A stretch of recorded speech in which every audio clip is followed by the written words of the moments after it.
జార్ఖండ్, మహారాష్ట్రలోనూ హర్యానాలో వచ్చిన ఫలితాలే వస్తాయన్నారు బీజేపీ సీనియర్ నేత రామచంద్రరావు.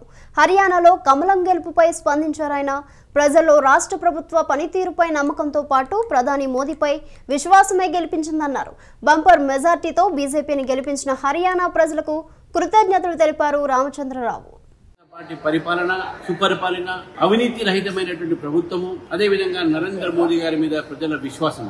గతంలో 2 తరాలు చేసినటువంటి ఒక భారతీయ జనతా పార్టీ ప్రభుత్వం మీద ఉన్నటువంటి విశ్వాసాన్ని హర్యానా ప్రజలు 3వసారి కూడా భారతీయ జనతా పార్టీకి పట్టం కట్టి కాంగ్రెస్ ని ఈరోజు వారు తిరస్కరించినటువంటి ఒక సందర్భంగా కాంగ్రెస్ ముక్త్ భారత్ అనేటటువంటి ఒక పదం ఏతుందో దాన్ని సాకారం చేస్తున్నటువంటి విషయాన్ని మనం గుర్తించాలి. ఇదే ఒక ఫలితాలు రేపు రాబోయేటటువంటి జార్ఖండ్ ఎన్నికల్లో కానీ, రాబోయేటువంటి మహారాష్ట్ర ఎన్నికల్లో కానీ ఇదే ఫలితాలు వస్తాయి. అక్కడ కూడా భారతీయ జనతా పార్టీ తన ఒక పతాకాన్ని ఎగిరేస్తుందని చెప్పేసి నేను పూర్తిగా నమ్ముతున్నాను. ఈ యొక్క విజయాన్ని హర్యానా ప్రజలు బీజేపీకి ఇచ్చినందుకు హర్యానా ప్రజల్ని భారతీయ జనతా పార్టీ తరఫు నుంచి నేను వారికి అభినందనలు, శుభాకాంక్షలు, ధన్యవాదాలు చెప్తాం.